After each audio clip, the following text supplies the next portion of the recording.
पाएगा और न राष्ट्र को बचा पाएगा।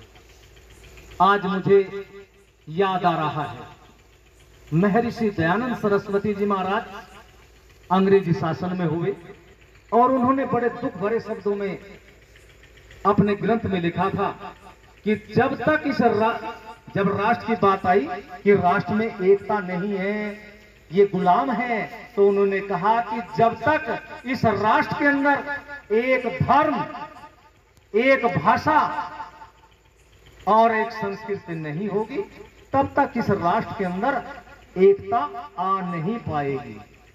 हमारे धर्म भी अलग हैं, पता नहीं किसके कितने धर्म है, और धर्म के साथ साथ जातियों में बटा हुआ है। अभी सोनबीर जी जो चर्चा कर रहे थे, जातियों में बटा हुआ है। जातियां सब जगह है, इस्लाम में भी जाति है, लेकिन वो मजहब के नाम पर एक है। हम इतने बटे हुए हैं कि दूसरे को अपने से नीचा समझते हैं, और वहां तो सारे एक ही बर्तन में, एक ही गिलास में पानी पी लेते, कहते हैं भाई मियाँ भाई है। और हम तो किसी को अपना, अगर कोई हुक्का बीड़ी पीने वाला हो, अपने बिरादर भाई आ गया पिला दिया, नहीं तो पिला भी नहीं पाएंगे। कितना भेदभाव आ गया। तो सजनों, हमें ये धर्म बचाना है, राष्ट्र बचाना है।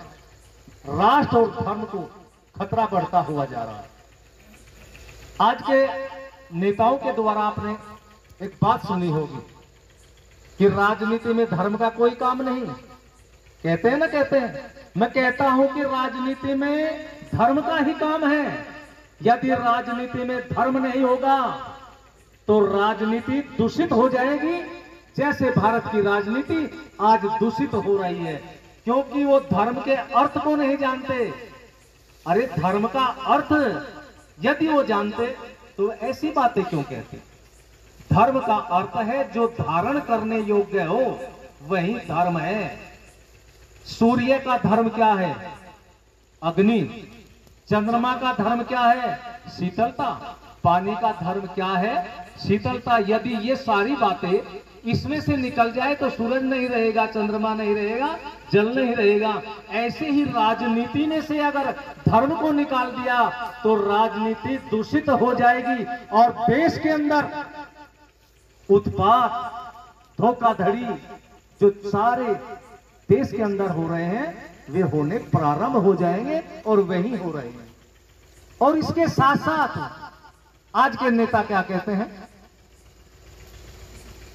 कि देश पहले है, धर्म बाद में है। लेकिन देश पहले नहीं है, धर्म पहले है। अरे धर्म को पहला स्थान दो और राष्ट्र को दूसरा स्थान दो। क्यों? धर्म बचेगा तो राष्ट्र बचेगा, और यदि धर्म को खतरा हो गया तो संसार की कोई शक्ति नहीं है राष्ट्र को बचा दे। सन 47 में हमारे हिंदू धर्म को खतरा हो गया तो राष्ट्र के टुकड़े हो गए, और यदि धर्म को खतरा नहीं होता, यहां दूसरी संस्कृति जो इस्लाम की संस्कृति है वो न पनपती, तो देश के टुकड़े न होते। तो इसलिए राष्ट्र से पहले धर्म को रखो, और इस बात पर ध्यान दें। कहते हैं मुसलमान भी देशभक्त है। मैं कहता हूं मुसलमान कभी देशभक्त हो नहीं सकता, और यदि मुसलमान देशभक्त होगा तो समझ लीजिए वो मुसलमान ही नहीं है। तुम किसी भी मुल्क के वफादार मत बनो, दीन के वफादार बनो, तो अपना ये देश और धर्म सुरक्षित हो। इसी के लिए विश्व हिंदू परिषद की तरफ से प्रयत्न चल रहा है।